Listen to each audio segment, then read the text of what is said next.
केला बेचने वाली चुड़ैल।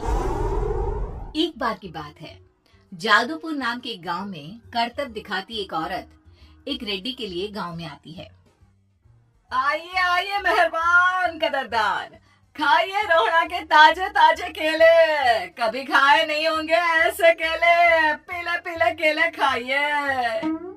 ये कहकर रोहना हाथों में 4 केले लिए उन्हें सर्कल में जोर जोर से हवा में उछालती हुई करतब दिखाती है, जिसे देखकर आसपास के सारे बच्चे अपने अपने मम्मी पापा से उस औरत के पास जाने की जिद करने लग जाते हैं। पापा, ऐसा तो सर्कस में बॉल से होता है ना, ये आंटी तो केले से कर रही है। चलिए ना पापा, देखते हैं। रोहना एक पतली सी तार पर चलती हुई केलों से करतब दिखाती है। आते जाते सभी लोग बाहर रुककर उसके करतब देखते हैं और वाह वाही करते नहीं थकते। जैसे ही एक आदमी पास आकर उसे पैसे देने लग जाता है, तब वो कहती है, अरे नहीं नहीं साहब, मैं करतब तो बच्चों के मन को बहलाने के लिए करती हूँ। धंधा तो मेरा केले का है। पीछे देखो मेरी रेड्डी, जो भी मेरे केले खाएगा मेरी तरह चुस्त दुरुस्त और तंदुरुस्त हो जाएगा। पता चलता है क्या कि मेरी उम्र 55 की है। अरे पर ऐसे ठंड के मौसम में कोई केला क्यों खाएगा? ये ऐसे वैसे केले नहीं है साहब, ये शरीर में गर्मी देते हैं। ठंड को दूर भगाए जो भी रोहिणा के केले खाए। पापा, अगर मुझे केले नहीं मिले तो मैं घर नहीं जाऊंगी। तभी उसके पापा कहते हैं कि बेटा, केले ठंड में कभी गर्मी नहीं देते। ये सब कहने की बातें हैं, सामान बेचने का तरीका है इनका। पर पिंकी नहीं मानती। मैं केले खाऊंगी। पिंकी की जिद के आगे नत्थू हार जाता है और उसे केले खरीद कर दे देता है। पिंकी खुश होकर केले घर ले आकर खाती है। अब मैं भी करतब करूंगी, कितना मजा आएगा। जादुई केले। पिंकी पहला केला खत्म भी नहीं करती कि वो बेहोश हो जाती है। दूसरे केले से एक काला धुआं आता है और रोहना चुड़ैल बनकर बाहर निकल आती है। मेरे भूतिया केले बच्चे न खाए, ऐसा हो ही नहीं सकता। जादूपुर वालों, कब तक बचोगे? आ गई हूँ मैं रोहड़ा, जिसका कोई नहीं कर सकता सामना। रोहना पिंकी को गोद में उठाकर काले धुएं में कहीं गायब हो जाती है। शाम के वक्त नत्थू घर लौटता है और पिंकी को घर में ना पाकर उसकी माँ से कहता है, माँ पिंकी कहाँ है? अरे बेटा, उसे तो तू सुबह करतब दिखाने ले गया था ना, फिर कहाँ वापस आए तुम दोनों? मुझे लगा तू उसे अपने साथ मंडी ले गया होगा। ये भगवान, मेरी बच्ची कहाँ गई? मैं उसे घर ही तो छोड़कर गया था माँ। नत्थू गांव के घर कोने में अपनी बेटी को ढूंढता है, पर उसे वो कहीं नहीं मिलती। परेशान होकर आके रो रो कर नत्थू हिम्मत हार कर घर लौट आता है। अगली सुबह रोहना फिर से करतब दिखाने आती है और इस बार पिंकी की तरह रोनी केले खरीद लेता है। 50 रुपए दिए थे पापा ने, सारे पैसों के मैंने केले खरीद लिए हैं। अब मैं भी आंटी की तरह ही करतबबाज बन जाऊंगा।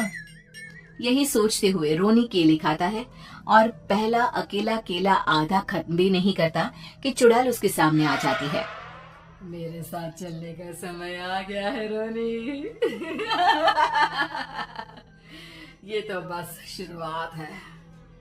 अब इस गांव के सारे बच्चे धीरे धीरे मेरे कब्जे में होंगे। एक बच्चा भी नहीं बचेगा। ये कहकर रोना रोनी को गोद में लेकर काले धुएं में अदृश्य हो जाती है। इसके बाद हर रोज गांव में से कोई ना कोई बच्चा गायब होता, पर ऐसा क्यों हो रहा है किसी को भी समझ में नहीं आ पा रहा था। रोज की तरह अपनी बेटी पिंकी की तलाश में नत्थू गांव के एक तालाब के पास बैठा रो रहा था। कहाँ गई मेरी पिंकी? शकुंतला के जाने के बाद एक वही तो मेरा सहारा थी। अरे उसकी आत्मा कोस रही होगी मुझे कि मैं अपनी बच्ची को संभाल भी नहीं पाया। नत्थू ये कहता हुआ रो ही रहा था कि तभी तालाब में से उसे शकुंतला की आवाज सुनाई देती है। कहाँ थी तुम शकुंतला? हमारी बच्ची और सारे गायब हुए बच्चे रोहड़ा के कब्जे में हैं। वो बच्चों को जो केले देती है उससे बच्चे बेहोश हो जाते हैं और उसके कब्जे में आ जाते हैं और वो उन्हें ले जाकर काली दुनिया में ले जाती है। पर वो ऐसा क्यों कर रही है? ये मैं नहीं जानती, पर उस दुनिया का रास्ता मैं आपको बता सकती हूँ। जहाँ ये नदी खत्म होती है वहां एक केले का पेड़ है, उसके नीचे एक दरवाजा है, वहीं से रास्ता जाता है उस दुनिया का। ये कहकर शकुंतला की आत्मा गायब हो जाती है। गांव के सभी लोग झुंड बनाकर उसी रास्ते से काली दुनिया में चले जाते हैं और वहां देखते हैं कि सारे बच्चे वहां काम कर रहे थे। पापा मुझे ले चलो यहाँ से। पापा पापा। सभी बच्चे अपने मम्मी पापा से लिपट जाते हैं। तो तुम लोग यहाँ तक आ गए? क्यों हमारे बच्चों को पकड़ लिया तूने? तुझे शिकार ही बनाना है तो ले, हम सब आ गए हैं, हमें खा ले।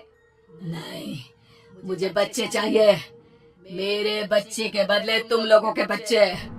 क्या मतलब? मैं इसी गांव में रहने वाली एक औरत थी। केले की चोरी के इल्जाम में मेरे बेटे को गांव वालों ने इतना मारा कि वो मर गया। उसी दिन मैंने ठान लिया कि गांव वालों का भी वही हाल करूंगी। कुछ दिन बाद बेटे के चले जाने के दुख में मैं भी मर गई और मेरी भटकती आत्मा एक चुड़ैल बन गई। और फिर मैंने बदला लिया तुम सबके बच्चे छीनकर। बर्दाश्त नहीं कर पाए ना, सोचो मुझ पर क्या बीती होगी। हमें माफ कर दो रोना, पता नहीं है किसकी गलती थी पर हम सभी माफी मांगते हैं। हमारी खुशियां लौटा दो, तुम भी तो एक माँ हो। गांव वालों की बात सुनकर रोना का मन पिघल जाता है और वो बच्चों को छोड़ देती है। उसके बाद काली दुनिया बच्चों के लिए जादुई दुनिया बन जाती है। अब कोई भी कभी भी वहां आ जा सकता था।